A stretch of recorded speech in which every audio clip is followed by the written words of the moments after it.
This podcast is brought to you by MHA of Dutchess County and produced by CMJW Entertainment. This episode of The Vital Women of Washington Heights is proudly sponsored by Levia Med Spa. Happy New Year to the Vital Women listeners. I want to take this time to make an announcement that Iris Douglas has decided to move on to new projects for 2026. I want to take the time to let her know how much we appreciated her time working with the Vital Women and wish her well in her new endeavors. You're listening to the Vital Women podcast. The Holiday Hangover. So how do we survive the new year, Conor? Well, here we are, officially 2026, and the pine needles are hiding all throughout the house. Amen to that. I'll be finding them up through like June, probably. Yes. And hopefully all the leftovers are gone, and the best of 2025 playlist is done. But what happens? What are we hit with? There's this glare, this blue light that is shining upon us. And what could that be? Our bank apps. Amen. So in January, we always go through an anxiety audit. And what does that anxiety audit brings? It brings us looking at our bank statement, wondering, what did I spend my money on during December? Amen to that. There's this song my girlfriend showed me. It's called the 12 Pains of Christmas, not the 12 Days of Christmas, the 12 Pains. And instead of 5 golden rings, it's 5 months of bills. Oh, I like that. You need to share that with me. She sounds just as creative as you are. She found the song. It's not hers, but it's fantastic, though. It's a good song. I'll have to share it with you. Yes, please, definitely. So during this time, anxiety creeps in, and our brain starts telling us, why did I buy that extra gift for my cousin or for so-and-so? And what do we do with that? We start to think, now I'm going to lose the house. I am going to, not be able to pay my mortgage. I'm not going to be able to pay all these bills that I accumulated during December. And of course, this is our brain playing all this trick, sending all these false messages. And how do we deal with that? Have you ever been there? Every year, a little bit this year. So I feel you. Yes. I know for me, many years ago, this would bring anxiety. Now I'm in a place in my life where I don't create that type of anxiety anymore. We're very intentional with our spending and who we buy gifts for. But there's some people out there that they still feel that they have to buy, for everybody, their brother, their sister, their grown children, their grandchildren, their little ones, and they don't have the financial means to do that. To the point when the new year comes, it causes so much anxiety that they panic, they can't breathe, they're trying to figure out, how am I going to deal with all of this? Well, the good thing is that there are a lot of companies, if you call them and you talk to them about your financial means, they're willing to work with you. When I practice as a social worker, I used to deal with this a lot with a lot of my clients, and we would develop a plan. We would come up with small steps, how to help people get through this anxiety, which is very real and is very normal. So one of the things that I would advise my clients is the first thing you need to do is try to pay the highest bill, which a lot of the times it could be your mortgage, it could be your rent. Pay that first, because it's so important to have a roof over your head.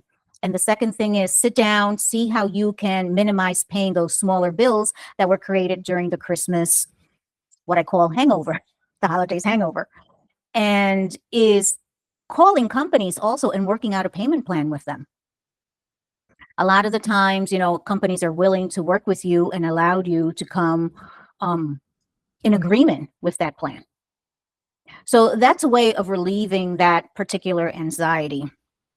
The other thing that I would recommend to my clients is don't feel guilty. If you felt that during the holidays you needed to buy presents for your loved ones, don't feel guilty after doing or taking that decision, right? Making that decision. That's another trick that our brain plays with us. It's that guilt. And we start judging ourselves. Amen to that. Absolutely. That is the worst when we start judging ourselves, because a lot of the times, we are our worst enemy. We're the ones pointing fingers at ourselves. Oh, we did wrong. Take a breather. Don't judge yourself. The next day you can always do better. And how do you do better? It's looking at your bank statement, trying to figure out, coming up with that plan without feeling all this guilt. Yeah. Um, If I could interject real quick, talking about that guilt and everything, one of the things that always gets to me is not so much what I'm spending on the presents, but it's the expenses that pop up, that the unexpected ones. For instance, travel plans when they can get screwed up, something like that. Or for instance, I was just recently snowed in. I was out of town and there was bad ice on the road. I had to get a hotel somewhere. I wasn't expecting to pay for that. That's something that came up out of the blue. And I feel like a lot of people with their budgets during the holidays, even when you think you're being so responsible and putting everything into its own little niche, there's always those one or two things that pop up that you're not expecting. And then it's like, if you're pulling your hair out, I was like, how am I going to be able to deal with this? And you're right. The payment plan's working through it.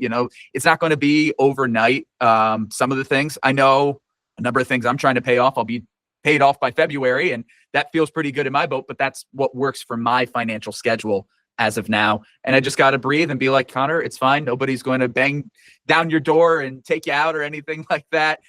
You're in a good place. Sure, it can't be paid off this second, but you have a plan to get it down the road later because all these unexpected things came up. So those are the things that come up when I have guilt about it. That's what pops into my head. And that's what I was thinking when you're saying that. Sorry to interrupt, but I just wanted to offer that. Thank you for offering that. And that is the unexpected little things that come up, right? Yeah. That create even more anxiety because you have come up with a budget and you have a plan, and then that throws you off. And when you're thrown off, your anxiety, your guilt, and you don't know how to deal with that. But the best thing to do is take a breather and figure it out. Because like you said, nobody is going to, a lot of people think, yes, people are going to come and knock on my door, or people are going to, repossess my car, or whatever it is. These things do happen and they are real. Oh, very much so.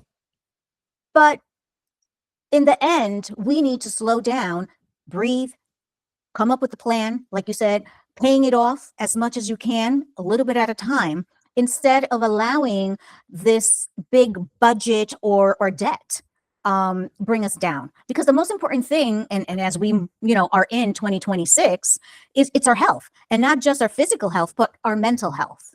And when we are in control of our mental health, and we can create certain emotions for us to recognize that we need to calm down our anxiety, it is so much better than us, being pulled down by that negative aspect of guilt, by that negative aspect of, it's so heavy. The world feels so heavy on my shoulders.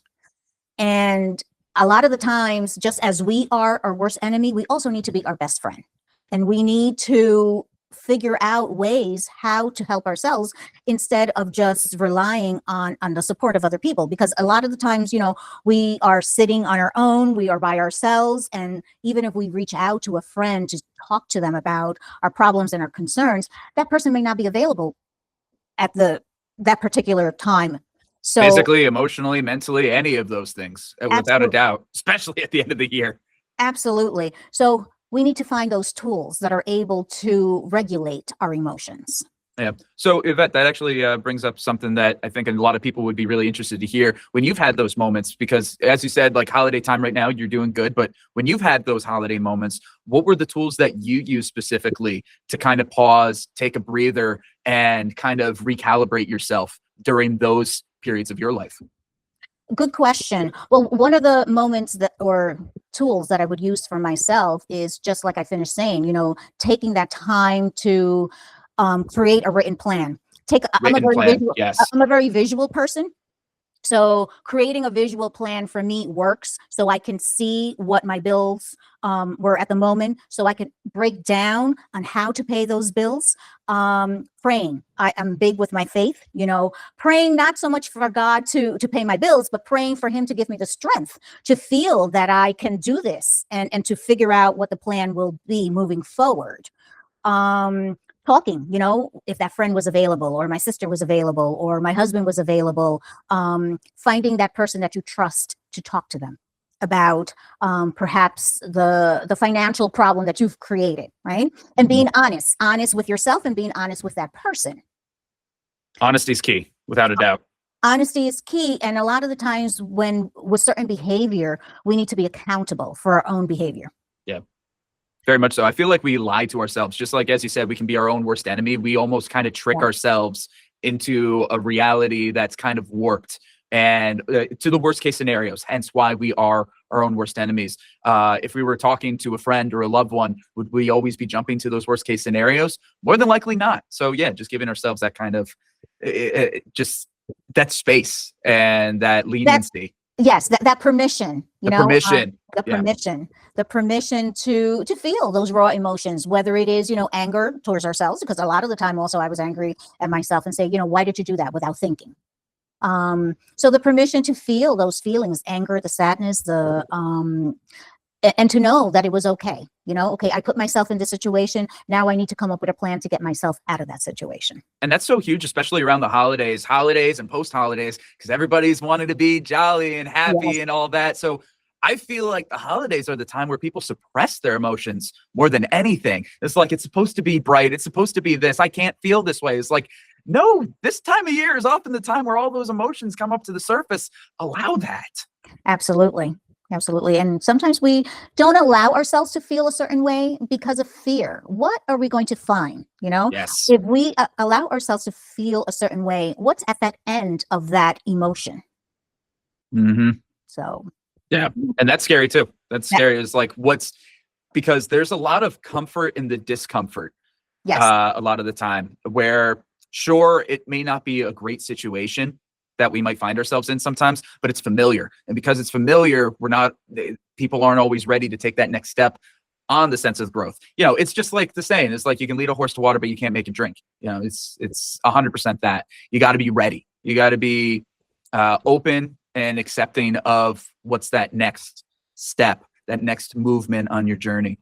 Yes, absolutely. And pivoting sometimes, is the best thing to do. But sometimes people don't allow themselves to pivot. Yep. I was actually just talking about pivoting on Walsh Wednesday with a buddy of mine. So look at that. So it's fun. Actually, it's all coming out this week. This week is a week of pivoting. So there you go. There you go. Well, to that note, we're going to end our show today. It's a short segment because there's more to talk about, the financial audit and the anxiety that comes along after the holidays. Yeah. So thank you so much, Conor, for always being there for me, and looking forward to 2026. Absolutely. We got a lot of cool things planned. We're going to be doing like these mini episodes, some mini segments coming along, and we're going to be planning some other stuff. So 2026 should be a lot of fun. Kind of changing it up a little bit and staying fresh. And of course, Ivette, you're down in Florida, so we're making do with that right now. But once you're back, we're excited to have you here in the studio again. Absolutely. Well, I am looking forward to being back, but at the same time, I am enjoying my time here in Florida. Enjoy the warmth. Enjoy it while you got it. Absolutely. I know. I talk to my mom and my sister every day, and they're like, "Oh, we're so jealous." And I'm like, come spend some time with me. Yep, absolutely. All right, Conor, have a great end of your week. You as well. Absolutely. All right. Bye. This podcast is brought to you by MHA of Dutchess County and produced by CMJW Entertainment. Thank you once again to this episode's sponsor, Levia Med Spa.